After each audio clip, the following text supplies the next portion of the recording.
로마서 세 번째 시간입니다. 삶의 자세, 우리의 삶의 자세는 어떤 거에 대한 믿음의 분량대로라는 말씀으로 로마서 12장 3절의 말씀입니다.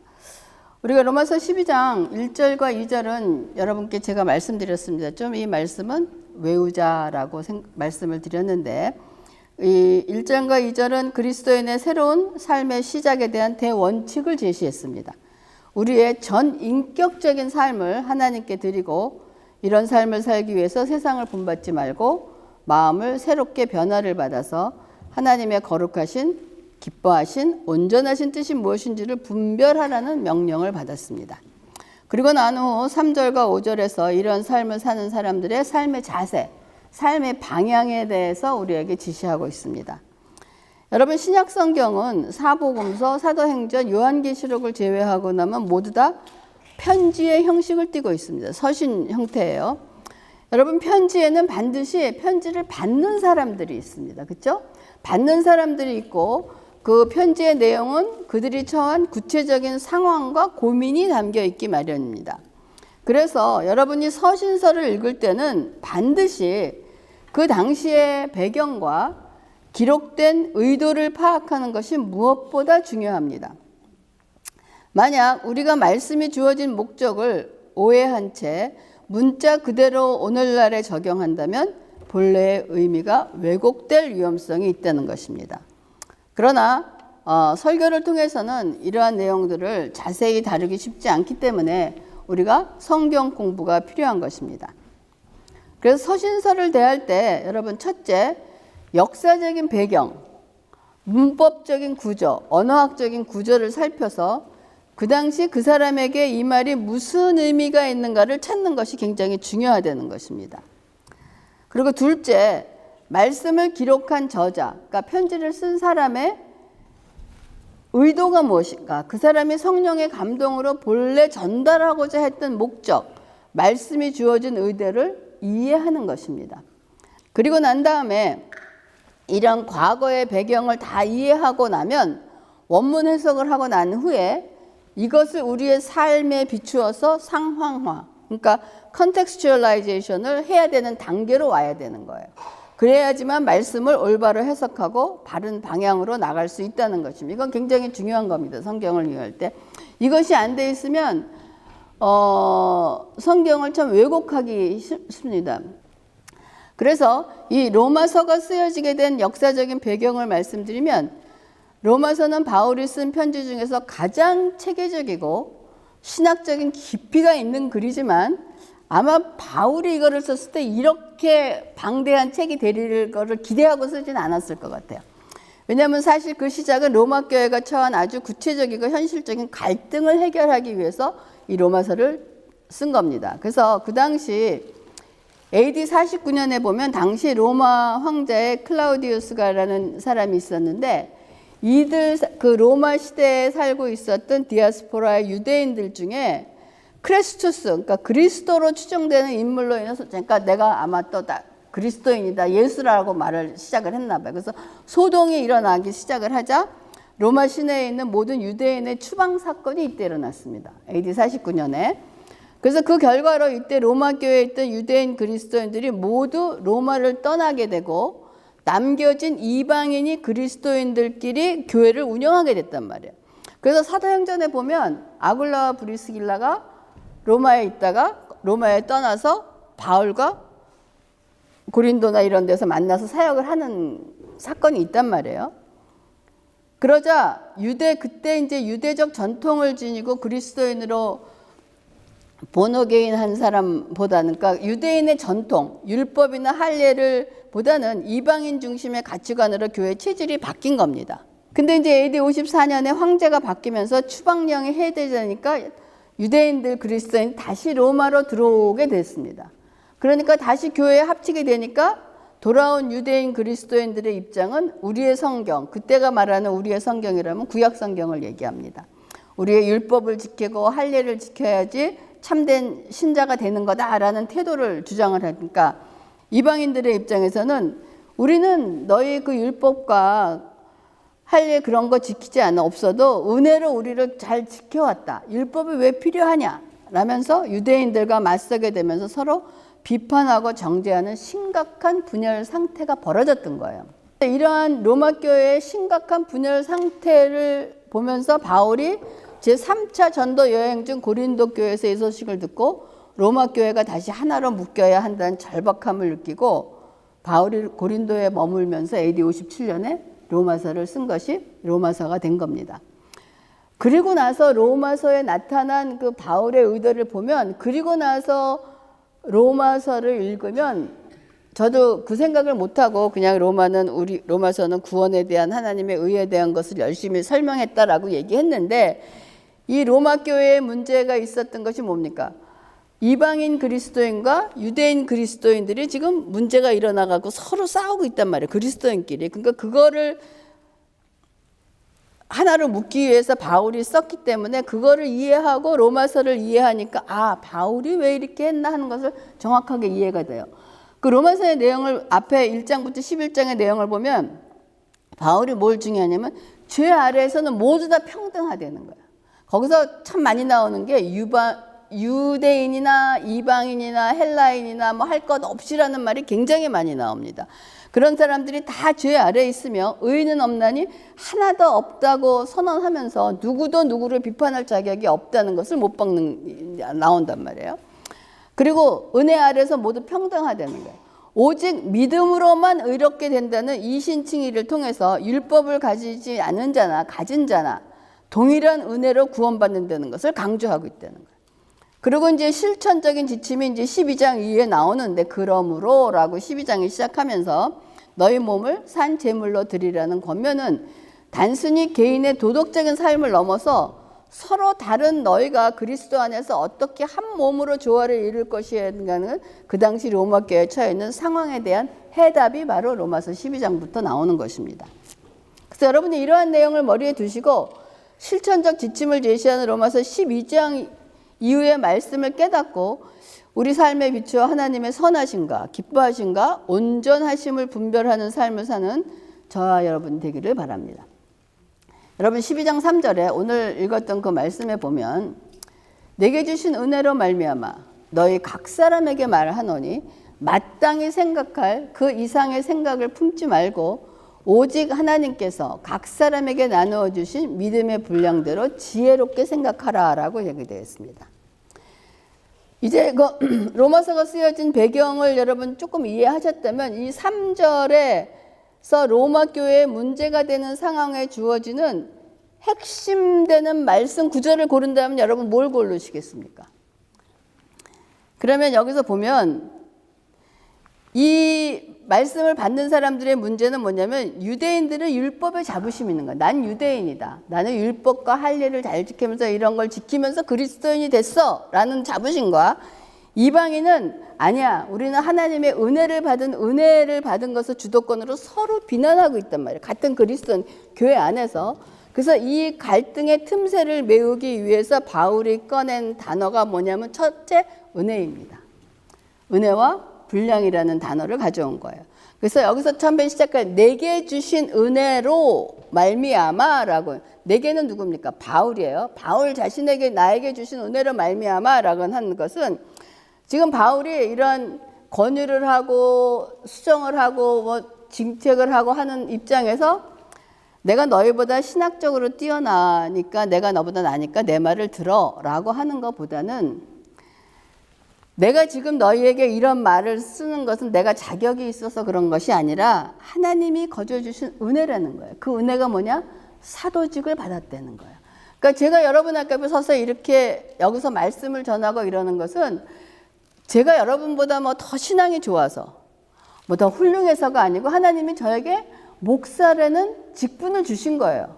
그래서 제가 그 목사라는 직분에 맞게 공부하고 연구하고 기도하고 해서 지금 이 자리에 서 있는 것이지, 하나님 앞에 섰을 때 내가 목사이기 때문에 목사가 더 훌륭해서 여러분보다 더 훌륭해서 하나님 앞에 더 상을 받는다는 것은 아니라는 거예요. 그래서 지금 바울이 내게 주신 은혜를 말미암아 라고 얘기하는 것은 사도직 때문에 지금 얘기를 하고 있다라고 얘기하면서 바울이 이미 자신의 그 분량과 은혜를 인정하는 말로 시작하기 때문에 나 바울도 은혜가 아니면 아무것도 아니다라고 얘기를 하는 것입니다.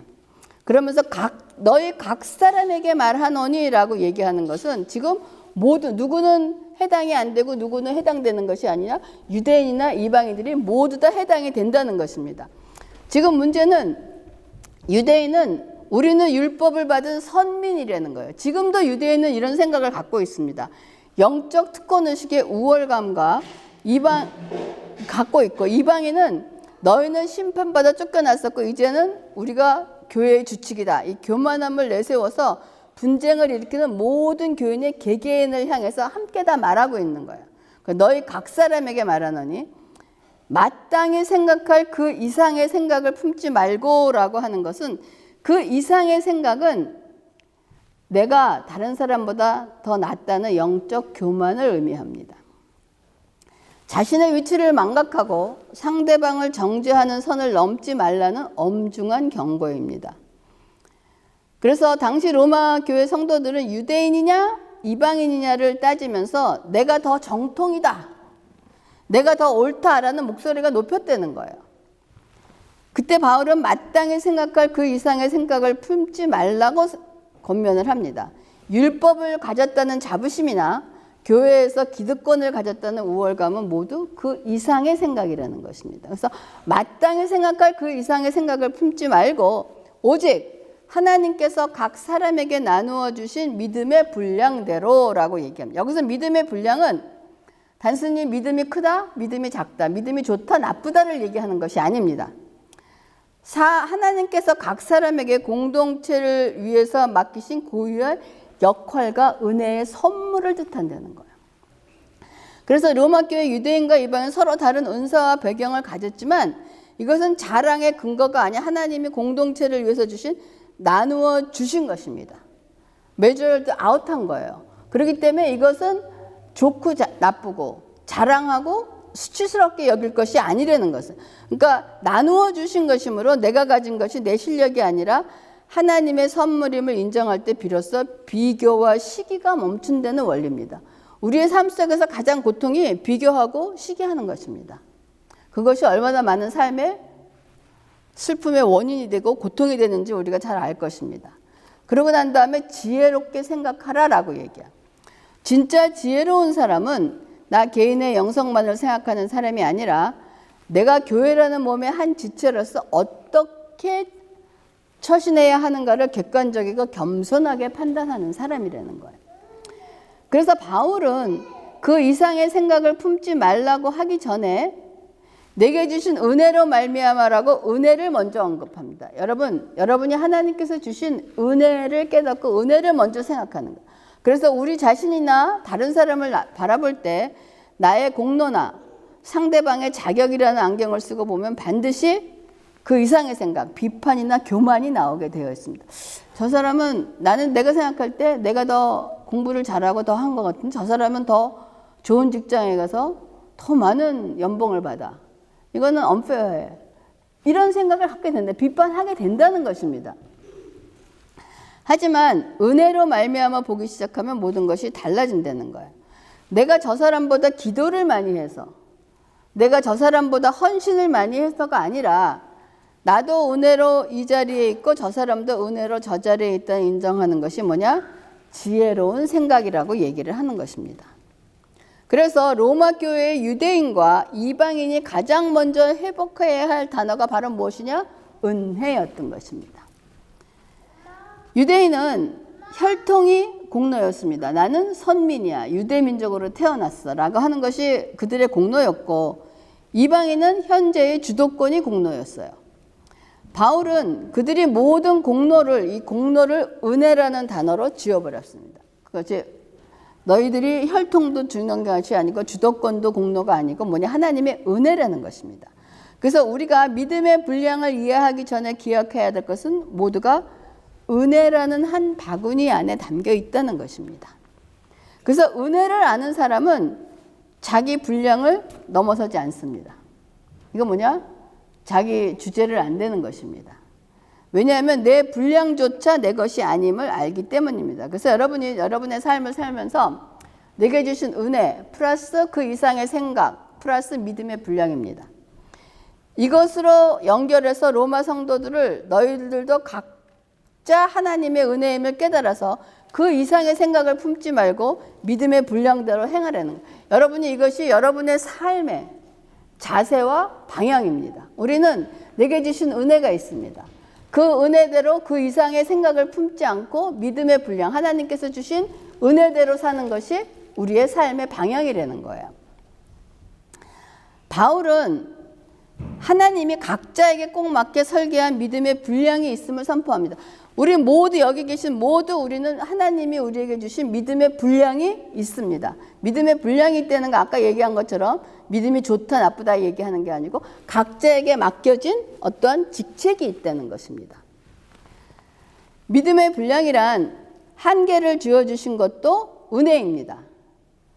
근데 이 은혜를 깨닫는 순간 2000년 전 로마의 갈등을, 지금 문제는 로마에 있었던 갈등인데 은혜를 깨닫는 갈등에 있었던 그 문제를 제시된 주제가 내게 주신 은혜, 그 이상의 생각, 믿음의 분량인데 오늘날 2000년이 지난 오늘날 우리가 이 로마의 갈등을 우리의 삶의 문제로 가져오는 상황화가 우리에겐 절대로 필요합니다.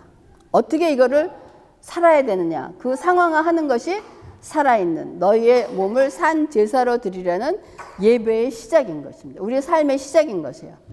그러나 이 믿음의 분량을 깨닫고 인정하는 삶은 여러분 결코 쉬운 일이 아닙니다. 하루아침에 해낼 수 있는 믿음의 삶도 사실은 아닙니다. 하나님과 오랜 만남 속에서 이루어지는 여러분 성화의 과정이라고 할 수 있습니다. 저도 지금 이것을 계속 하고 있는 거예요. 여러분도 지금 이것을 계속하고 있는 것입니다.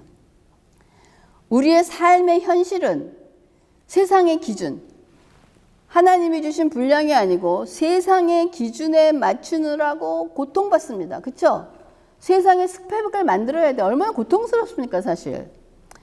하나님께서 주신 믿음을 분량을 인정하고 세상 속에서 살 때 성과와 능력을 숭배하는 현대 사회에서는 자신의 분량에 만족하는 삶은, 하나님께서 주신 믿음의 분량대로 사는 삶은 자칫하면 쟤는 무능해, 아니면 나태해, 게을러, 연약해 라는 소리를 듣거나 오해를 받기 딱 쉬운 모습일 수도 있습니다. 그러나 세상이 우리를 향해서 이러한 말을 들을 때, 그거를 결정할 때 하나님의 강력한 어떤 인도하심이 있습니다. 그때 내 마음에는 그것보다 이것이 훨씬 더 가치가 있다라고 생각하기 때문에 나는 여기다가 올인을 하는 것입니다. 그것처럼 세상이 우리를 향해 무능하다고 말할 때 여러분 두려워하지 마시기 바랍니다. 오히려 그때가 내가 하나님의 분량 안에, 하나님이 주신 분량 안에 잘 머물고 있구나 하는 증거일 수가 있다는 거예요. 그 삶이. 세상은 남을 밟고 올라가지 않는 우리를 미련하다 말하지만 하나님은 자기 분량을 지키기 위한 우리의 거룩한 멈춤을 하나님께서는 충성된다, 신실하다라고 말씀하신다는 거예요.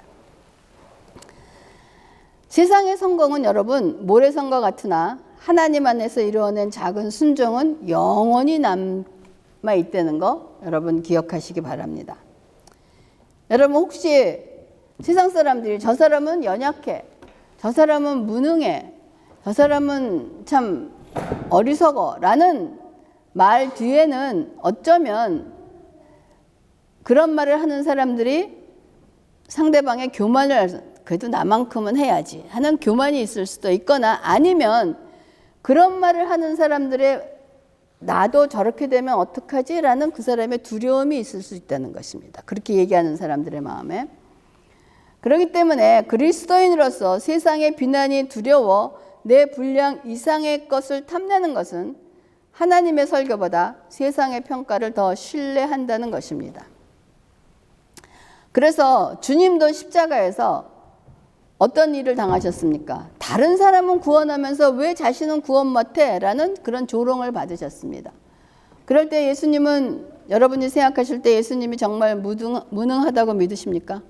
예수님이 정말 무능하셨습니까? 세상이 말하는 무능은 남보다 뒤처지는 것을 의미하지만 성경이 말하는 믿음의 분량은 하나님이 맡기신 일에 최선을 다하는 것을 의미합니다. 그런데 현실과 이 믿음의 말씀을 채워야 할 이 갭이 만만치 않다는 것입니다.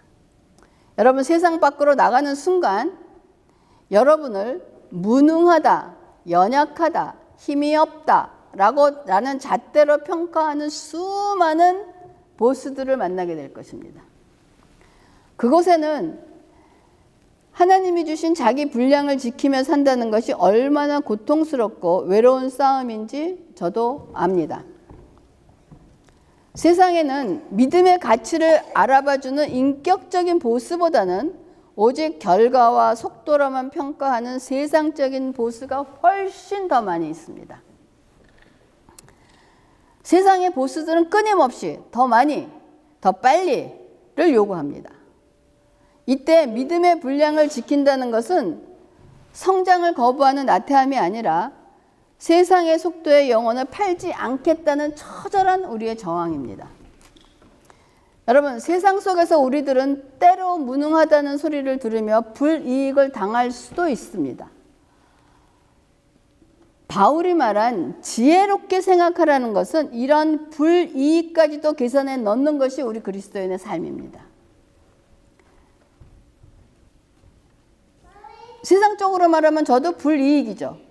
훨씬 경제적으로 돈을 더 많이 벌고 더 편안한 생활을 할 수 있었음에도 불구하고 돈 그렇게 많아서 편안한 생활을 할 수 없다라고 생각했을 때 그건 불이익이란 말이에요.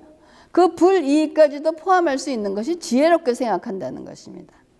그러나 믿음의 분량을 인정하는 것은 여러분 하루아침에 도달하는 경지가 아니라 매일매일 하나님과 씨름하며 다듬어지는 성화의 과정입니다. 여러분, 지금 당장 안 되어도 괜찮습니다. 흔들리는 것이 당연합니다. 하지만 그 흔들림 속에서 하나님을 다시 바라보는 그 과정이 뭐냐? 바로 성화라는 것입니다. 성화가 깊어질수록 우리는 세상의 목소리에는 조금씩 귀가 멀어지고 하나님의 세밀한 음성에는 더 예민해지게 되어 있습니다. 잘했다. 내 아들아, 내 딸아. 너는 내게 준 분량 안에서 정말 신실하게 충성되게 잘했구나 하는 이 한마디가 세상의 모든 비난을 잠재우는 능력이 될 것입니다. 그러나 이것은 여러분 결코 단번에 얻어지는 믿음이 아니기 때문에 하나님과 동행하며 깨어지고 다시 일어서는 길고 긴 성화의 여정입니다. 때로는 세상의 요구에 밀려 넘어질 때도 있을 것입니다. 그러나 낙심하지 마시기 바랍니다. 하나님은 여러분의 성과를 체크하는 보스가 아니라 여러분의 걸음을 인도하시고 응원하시고 도와주시는 아버지이신 거죠. 여러분, 말씀을 마치면서 오늘 하루 세상의 소리보다 하나님의 눈빛에 한 번 더 머물러 보세요. 그 인내와 고난의 시간들이 쌓여서 어느덧 세상이 감당할 수 없는 단단한 믿음의 분량을 가진 성숙한 그리스도인으로 여러분을 빚어내실 것입니다. 여러분, 여러분에게 각자 하나님께서 주신 믿음의 분량, 은사, 은혜가 들어있다는 거예요. 여러분, 모든 거예요. 그렇기 때문에 여러분께 주신 것을 남과 비교하거나 그 이상을 넘어가지 말고 그 안에서 머물면서 감사가 넘치는 생활을 하는 것이 우리 그리스도인들의 자세인 것입니다. 그래서 내게 주신 은혜를 생각하고 그 이생의 생각을 품지 말고 믿음의 분량대로 사는 것이 우리의 삶의 자세라라고 생각을 하시면서 온전케 하시는 하나님의 은혜로 그리스도의 몸을 세워가는 저와 여러분이 되기를 주님의 이름으로 축원합니다. 기도하겠습니다. 하나님, 오늘 저희들에게 주신 아버지 삶의 자세로, 아버지 은혜대로, 믿음의 분량대로 마땅히 생각한 것을 그 이상을 품지 말라는 그 말씀을 주셨습니다. 그 말씀대로 살아갈 때 힘들고 어려운 과정이 있을지라도 세상의 소리보다는 하나님의 목소리와 하나님의 얼굴과 하나님의 임재와 하나님의 사랑 속에 거하는 우리 모두가 돼서 하나님이 기뻐하시는 삶을 이루어드리고 몸을 세워지는 우리 그리스도인이 될 수 있도록 인도하시고 축복하여 주시옵소서. 아버지, 감사를 드리면서 모든 말씀을 예수님의 이름으로 기도합니다. 아멘.